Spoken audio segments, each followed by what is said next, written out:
Good morning, everyone. There is a short video that might be, and thank you, Marion and Tom, fantastic introduction to the subject. So assuming that we select the right project, I want to share with you, are we ready to deliver them in the next 5 to 10 years? And let's have a look.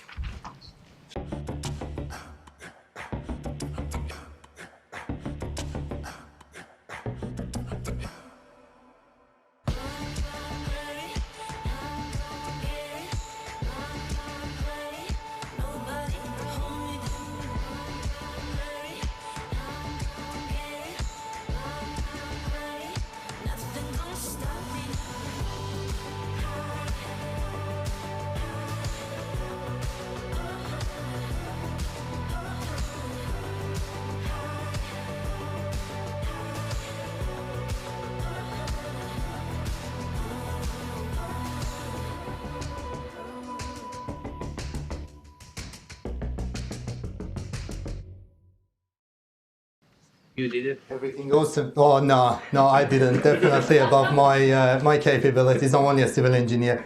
No offense to anyone. Engineers in the house today with us.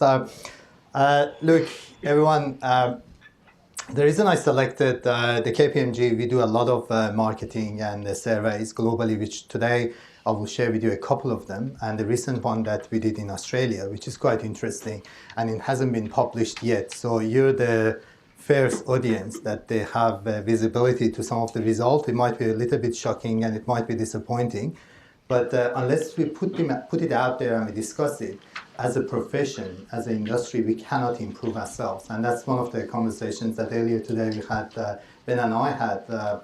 And unfortunately, we see still we are struggling overall in Australia. On one of the gateway reviews with a number of government organizations, and I have a pleasure to see a lot of major projects from the vaccine, how the schedule's been developed, how the cost being developed, how the estimate, how the risk being modeled, and how the decision eventually. So I've seen both sides. I'm helping government agencies to select a project, but also myself as a civil engineer, I'm coming from a contractor's background, so I know how the tier one contractors in this country make assumptions and decisions on major projects. So today I would like to share some of those views with you in half an hour. And everything is awesome but before we start, by showing the hands, how many people we got today from government agencies? Kevin, good to see you. Yeah, anyone from tier one contractors? Tim, good to see you. Consultants? Yep. Academia? Okay, fantastic, excellent. So we've got a good balance of people. When it comes to developing and delivering major projects, I love to say everything is awesome. Unfortunately, this is not the case. However, the situation is not as bad as that picture, right? Initially, I put actually everything is not awesome. And then I said, it's not fair to say that, so I put the not here. So not everything is awesome, but I still have some major projects that we are delivering them successfully. Recent one, Northwest Tunnel, the Sydney Metro Northwest, which the project was delivered within the budget, within the timeline, and we had the fortunate, I'm an ex-Jacobs, so as I said, I'm an engineer. We had the opportunity to work on that project from the cost estimation, from planning and scheduling, and from risk modeling. And today I want to share with you that for having a successful project is not just about to get the costs right, it's not just about the time right, it's not just about the risk. It's actually quite now. We have key elements of the success project delivery. We need to focus on all of them. Let's get started, but before I get into the details, I need to say that I'm not representing KPMG. I'm not advising. There are a couple of pages that I need to read, but I don't do it today. I'm not representing the Risk Engineering Society, neither Engineers Australia. I think that's about a quick introduction, and I think I mentioned to you that I'm coming from a tier one contractors, and then later on I got into the consulting and mainly working from a cost estimation, project planning and scheduling, and risk quantification. And over the last 15 years, I spent quite a good time with Risk Engineering Society, which we are one of the technical societies under Engineers Australia. And most recently, we published our second edition of contingency guideline, and that's the marketing I mentioned, that I do a bit marketing for good. The document is available, and I have 2 copies here that during this conversation I will give to 2 lucky people. So with that in mind, let's get a start. I think you already got the picture that it's actually not everything is okay. So over the last 15 years, by referring to the Grattan Institute research, is actually we spent $28 billion more than what we said initially on major projects. However, it's probably fair to say that we don't know what we built was what we promised to build. You know what I'm trying to say? And that's quite a tricky point, because from an engineering perspective, if you promise the Sydney Metro, right, the Chatswood to Bankstown, which is currently underway and construction has started for the tunnel, you promise $18 billion. That portion didn't have, and I will give you one small change in the scope. Barangaroo Station, was it there or wasn't? In the original announcement, the alignment didn't go through that station. The final business case, it does have the station. So the question is, when you finish the project and the cost, let's say $13 billion, where do you compare yourself against? The original one? The strategic business case? Or the final business case? And which one is the correct one to do it? So, and that's part of the challenge. We do have data, but it's actually when you start to, even from engineering perspective, when you start to get to the data, it's very difficult to understand them. It's very difficult to clean them. The risk occur, you get the fire. You're hitting a cable and you need to fix it, right? And that's a major cable. Where do you think that cost goes? No one gets into the risk register and says, oh, it's actually, we had it in the risk register. We hit a cable, so that's $1 million extra to that risk. No one does that.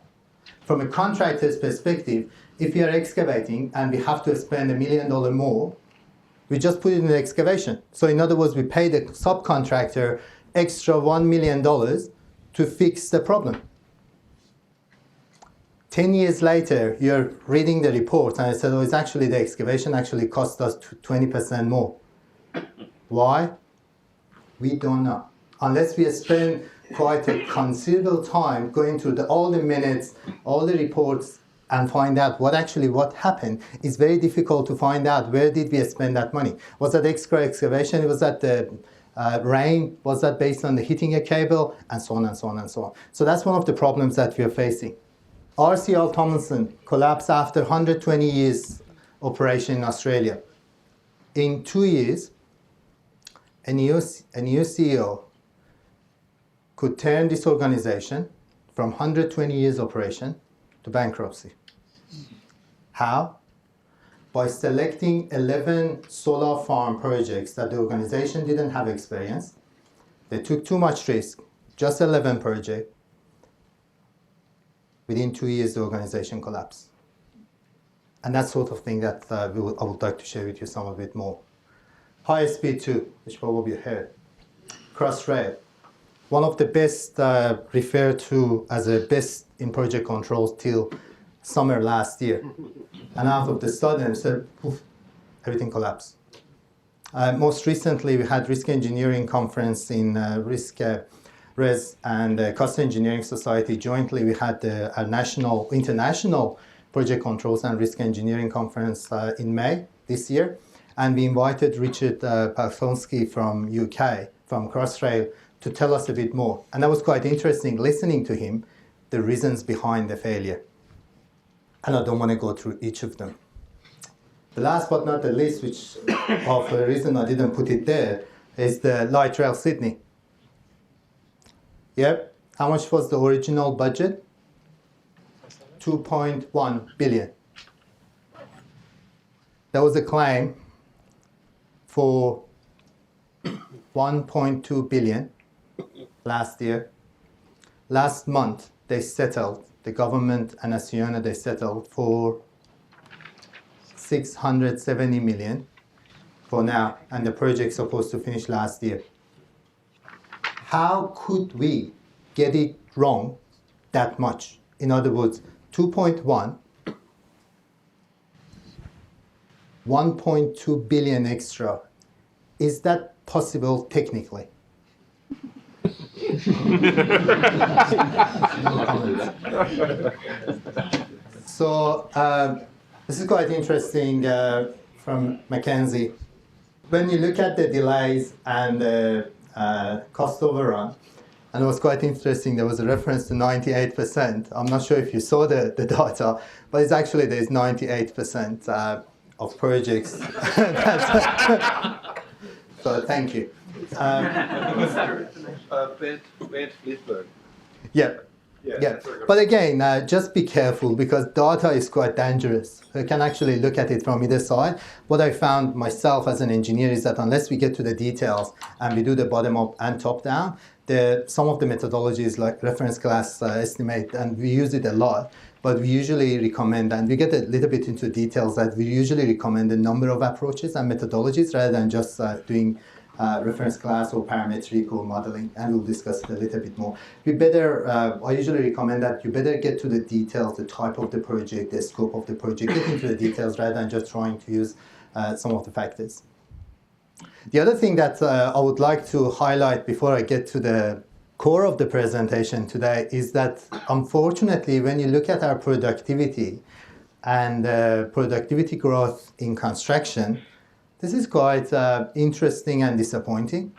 So you wonder, when you compare ourselves, the construction against manufacturing, which is sitting on the top, production, services, and overall, this is where we are, 1997 to 2017. So the gap yes, we are improving, but again, the other interesting thing is that when you compare it against 2004, probably we are almost at the same level. So we went down, we went up a little bit. Overall, compared to 1997, yes, we're doing better, but it's actually not that well. It's a bit disappointing. And this is, if my personal experience and also the experience of working on a number of other projects, major projects and government organizations and contractors, I think if I want to put the key elements or aspects of success for delivering projects successfully, probably I will put them into some sort of 6 groups. The culture, don't worry about it. Transparent, no. It's actually the size goes up as you go down the list. So in other words, risk and contingency management and all those calculations and everything is bigger. But the reality is our problem usually starts from the top. Working with a lot of organizations that the bad news shouldn't be communicated at all. The culture is driving some sort of optimism bias within a lot of projects that the team has started to say, yes, we should be able to deliver it. We should be able to deliver it. Most recently, I was reviewing a major mining project, a couple of $1 billion job. And then during the review, we said, so where is the schedule? So we discussed about the financial, how much coal we get and so on, the financial modeling, the risk and so on. And then I said, let's have a look in the schedule, the program, that how we want to do the schedule, the program, how we want to build it. Everyone look at it as schedule. Okay, schedule wasn't there, so no response. So it took them a week to find the schedule hidden somewhere. Based on the schedule, the construction is supposed to start last month. Now it's July, and even the approval, they didn't get the approval yet. So what I'm trying to highlight is that the culture of having a 1.5 years, 2 years delay, and still the team is getting, oh no, let's get the approval, we will sort it out later. But that sorting out later never happens because you will not get the opportunity to catch up 2 years delay. If your budget is $500 million short, you never get the opportunity to catch up with that. So the culture is driving a lot of problems. Transparency, having the information available so you can actually make the decision. Accountability, which was referred in the presentations earlier as well, and it's so important. The data and technology, which I put it red because I want to discuss a little bit more. A strategic misrepresentation, which again, Bent is quite a fan of this, and I think still there is a place that we see is influencing project cost schedule politically. Not only just politically, I think sometimes just strategically, some sort of, for organizations, they want to get the jobs done, they want to, like the RCL Thomson is a good one. Is that the political decision to take that much risk by taking 11 projects at the same time? Not really. But I mean, why the CEO decided to take that much risk? And so on. And then the last but not the least, for the purpose of today, I would like to discuss about the risk and contingency and how the industry moved over in a positive way over the last 5 to 10 years, and some of the new tools and opportunities that is available now. I promised that I will share some of the interesting survey data. KPMG does do a survey globally, a construction survey, and the 2019 was just recently published last month, right? And this is the one of the index that just recently introduced, is that are the organizations ready for the future, considering all those challenges associated with the infrastructure and construction. And it goes through the governance, control, technology, innovation, and people, which is quite a normal structure in terms of assessment. Quite interesting, on the right side, you see the global result. And what it tells is that when you look at the top, and there is a reference of 20%, 60% in the middle, and 20% again in the corner, is that, sorry. So what it means is that globally, 20% of the organizations that went through the survey, they are the innovative leaders. In other words, they're ready. They're just going for the systems, technology, process, governance. They're actually ready to deliver the projects, infrastructure projects. 60%, they're sitting in the follower band, and 20% they're behind the curve. The left is us. What does that mean? How do you compare ourselves against globally? Yes, please. We're a high risk. I think we are in a high issue, actually. It's a big issue now. It's not risk anymore. Yeah. So when you look at us, it's actually only 3% is sitting as a leader in this space. 42% followers, 56%, which is quite disappointing actually, and it was shocking. I went through the data again myself, and then I just said, no, I want to check it, and I saw no, it's based on the result that we got. We got the data out of 35 organizations who attended the conference last month in May, and they're coming from infrastructure, construction, utilities, government, and tier 1 contractors. It was quite good data that we had, because we didn't have a lot of duplications, like we didn't have a lot of them, and we didn't have the IT, for example, which was good. Although I want to make sure that the data, so we went through cleaned them as much as we could, but this is the result. Put it this way, that 3% is wrong. 5%. No, that's wrong. 10%. Still, we got the issue. We got the issue. And the next one is worse. So when you look at the left side, this is for project controls. 69%, they don't have the integrated project controls platform. And this is not just a platform, so don't get it wrong. This is not just having a database and link everything and put the cost and time and risk together. It's actually, they still have silos. They're managing the cost in a spreadsheet. The schedule is based on Primavera. The plan is coming from we don't know what they're doing anyway, but don't worry about them. We laugh, but actually I was working on a claim, on a schedule delay claim for a major rail station. and we had the claim. I was representing the government. We got a claim from a tier 1 contractor for 6 months delay due to some delay in approval from the government. We went through the programs, the schedule. Do we have any schedulers with us today? Oh, that's good. So we went through that same period of 6 months that there was a cause of the delay from the contractors. We look at the first schedule, first month, everything was okay. Okay. Second month, still the same. Third month, and we went through the whole 6 months, and it was all okay on the paper. Keep the story short, we said, no, it can't be. That's something wrong.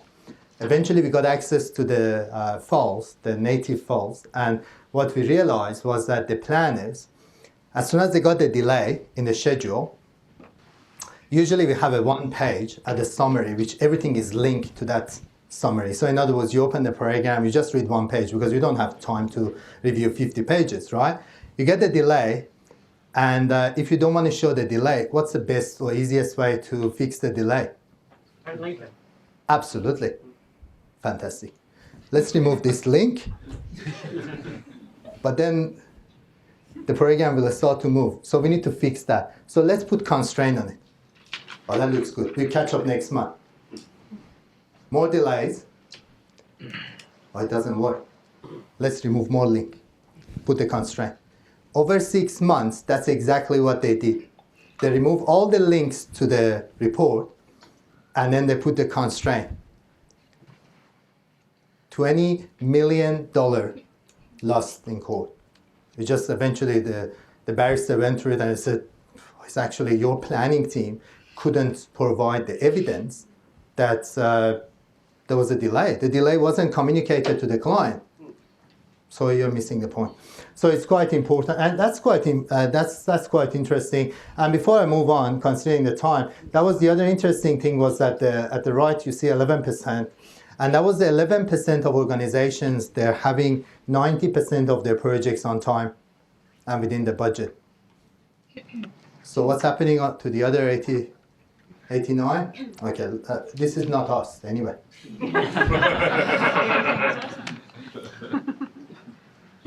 We believe, at least from Risk Engineering Society and myself, and I'm hoping that we can actually, from KPMG, and as an engineer, I think if we have a power to change, I think we have a responsibility to do it.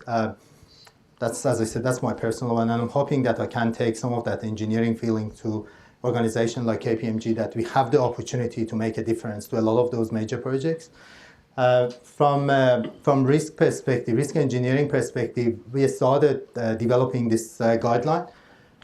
Quite interesting journey since 2013. And we said it can't be that difficult. We just put a document together in 6 months. And it took us 6 years.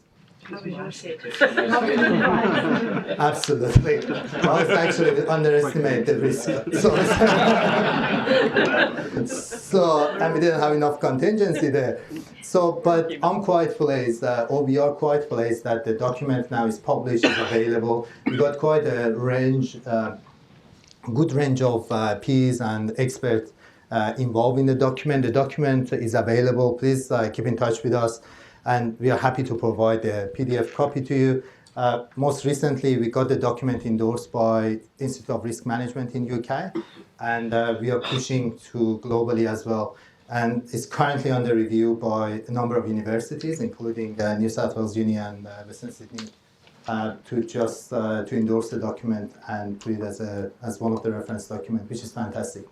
So I would like to go through a couple of key items of the document, and then definitely we'll be happy to provide you with more details. So when it comes to the risk and contingency, one of the key differences the document now we are putting to the industry is that the contingency is not just about how much, which is we're almost reasonably doing it well. It's also about where do you put the money, who owns the money, and then how do you control the money.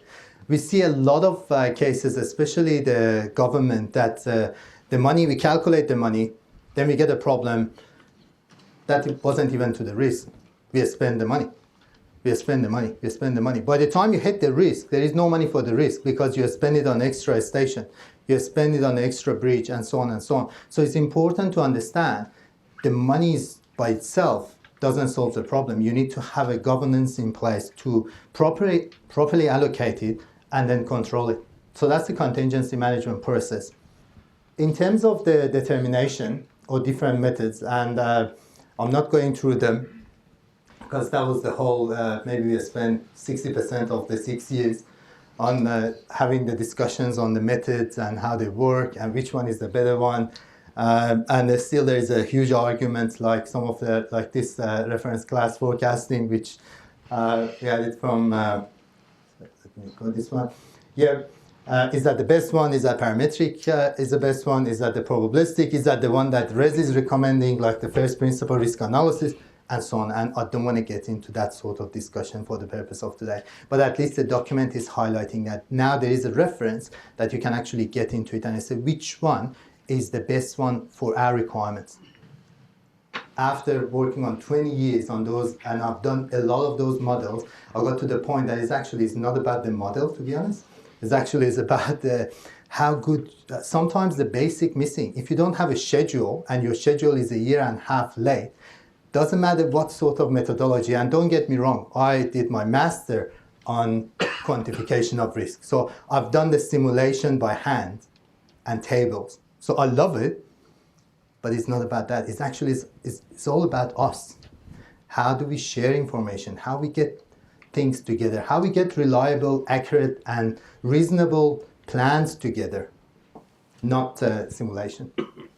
Another area that we put quite a good time on it is that when it comes to the portfolio, how the risk works. In other words, having one project is enough, but look at the RCR. If you get 10 projects and you're planning for 60% likelihood of success for each of them, by the time you have 11, you're not sitting at the level of confidence level that you want. And it's a matter of bank. Anyone heard or remember Ford Group? No one, because they're gone. Yeah, they're gone. And it's not about 50 years ago, it's only 10 years ago, less than 10 years. They actually, at the time I was with UGL, engineering firm, we had one power plant in Perth. And we competed with them side by side for that project, Roy Hill. They got the project, $600 million job, right? And I was so disappointed, but because we did the risk modeling on the project, we knew exactly the confidence level on that project was about 60%. In Australia, tier 1 contractors in the power generation, we do not play less than 80% because that's how complex the power plants are, right? So we knew that 60% compared to 80% confidence level, which is the norm practice in that industry, that sector, is a huge risk. Less than 9 months, the forge collapsed. Can you guess why? Because when you're talking about 60% confidence level, look at the other side of the coin. What does that mean? Who said that 40%?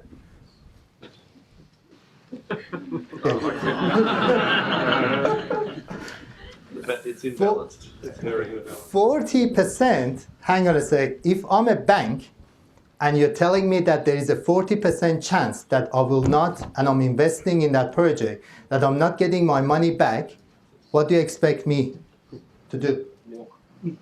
And that's exactly what happened. So first month is okay, second month is okay, third month, within 9 months, the bank said, no, there is a 40% likelihood. The message is out there. RC Tomlinson went to the bank, they got $100 million, and that's the recent 5 months ago. They went to the bank, they said, we need $100 million more because the risk profile is quite high. The bank said, yeah, okay, that's $100 million.